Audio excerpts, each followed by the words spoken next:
Choosing a VPN can be a little bit of a chore. First, you're going to need to research and figure out which VPN is going to work for you. Then you're going to want to go through a trial run.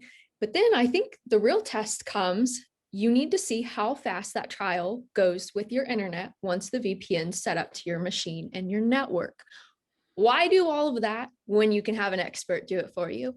I'm Beth Mauder here with ZDNet's David Gewirtz. David, you have done a lot of that legwork. You've gone through, you've done several tests to see what the fastest VPN is that's currently on the market.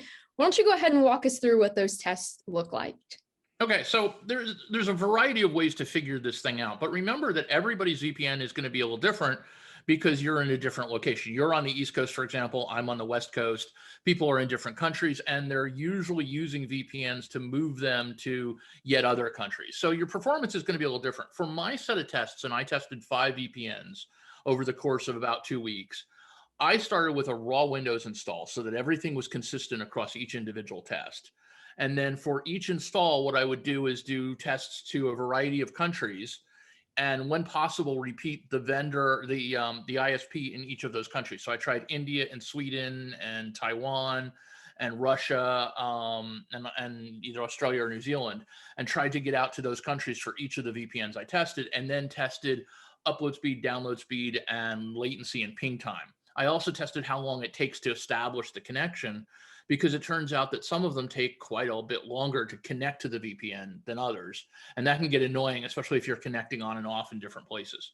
So that was the sum total of the tests. And what I did is I repeated them 3 times for each test, and then I averaged the results to try to get some level of consistency. And it's a pretty rote process. You just set it up and you run the tests and you record the numbers and put them together into, in my case, a big spreadsheet, which then got turned into charts, which were a lot more fun.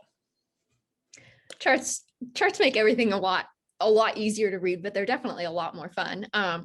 David, after all of your testing, what were some of the fastest VPNs you can currently get? Okay, so I was very surprised. The fastest VPN for download that I found was a product called Hotspot Shield. And what surprised me about Hotspot Shield is they were very hypey in their promotion. You know, they were the kind of company that you didn't expect to live up to their promises because they were just so full of, we're the best, we're the greatest, love us, you know, best thing since sliced bread. It turned out they were substantially faster. And actually, most of my performance to other countries was faster than it was with a direct connection to the other country. So that was an outlier. I was very surprised by that. Then we had CyberGhost was pretty quick. NordVPN was quick. Then StrongVPN and IPVanish wrapped up the set of the 5 that I did in my own testing. And I also aggregated tests from around the internet, and that gave me a much better picture. And I'll talk about that in a second. But for my own personal tests, of those 5, Hotspot Shield, CyberGhost, and Nord were the fastest for download speeds. In terms of ping time, CyberGhost and Nord were the winners for how long it just took to send one signal to the remote site and get it back. That's what ping time is. It's I touch that site, I get back a response, and that's a very quick response. And then time to connect, NordVPN and CyberGhost were slowest, and Hotspot Shield, IPVanish, and Strong were the fastest. So we're looking at a range from about 2 seconds to 16 seconds per connection. So, you push your little button and you start to connect, and you wait and you wait and you wait and you wait, and then you get your connection. If you're doing this a lot, like if you're going from airport location to airport location each time you're reconnecting, then you want the one with the fastest ping connection. If you're doing it once for your day, then you don't really care. Yeah, 2 seconds to 16 seconds. If you're repeatedly doing that, that's 16 seconds. It's going to feel almost like an eternity. Yeah. So you said you looked at other sites too, and you aggregated data from elsewhere. Were your tests confirmed? Did you look for something else? What'd you find? Okay, so there's one of the things I did was I looked at 10 sites besides ZDNet. And most of them had lists of their top 10 or so VPNs. I eliminated anyone that only had 1 VPN reviewed or 2 VPN reviewed, because I wanted to see performance across the world. And the purpose of looking at these sites was that every site that did these tests was in a different location doing different performance. So if we were able to look at each of these different sites and then see what was consistent across all their results, we'd get a better picture. So what we found was that ExpressVPN, NordVPN, and Hotspot Shield were the top three across all of the sites we looked at. But what was interesting was what's called the standard deviation, which is the difference between the results, how many highs and how many lows you have. It turned out that NordVPN's difference was very low. They were mostly ones and twos, where Hotspot Shield had a bunch of ones and a bunch of sixes. So what that tells me is that that performance is consistent in certain locations, but not consistent in other locations.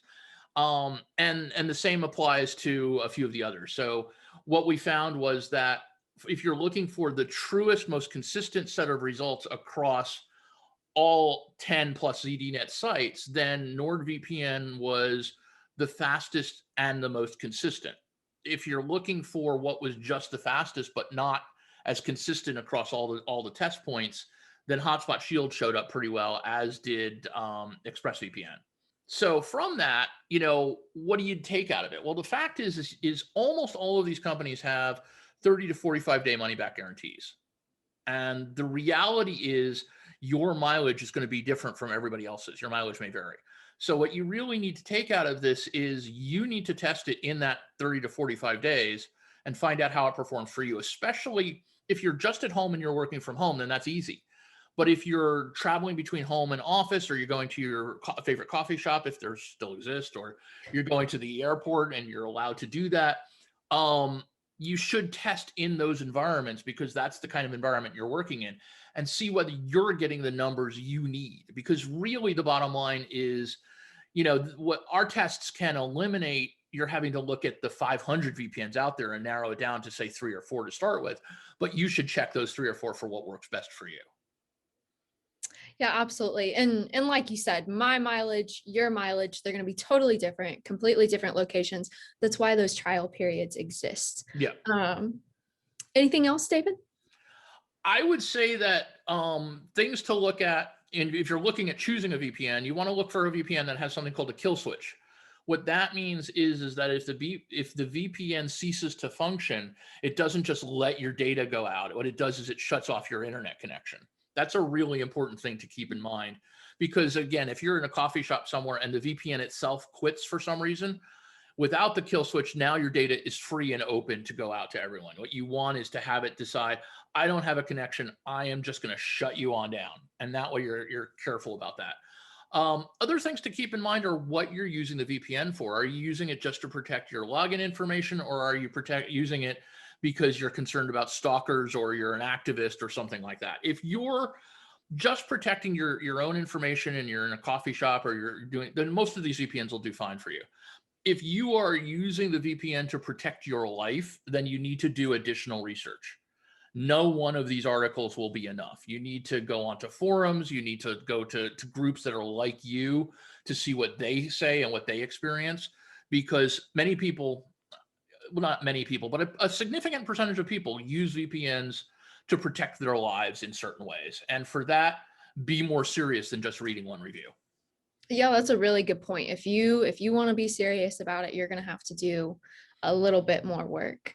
David, thank you. We appreciate your expertise. We appreciate you doing so much of this testing for us. If you want to check out some of these different VPNs, we've got them linked down below. We've also got David's article here. You can click on it, see what it says. Be sure to like, subscribe, and comment on our channel. And for all things tech and VPN, be sure to stick with ZDNet. Thanks for watching.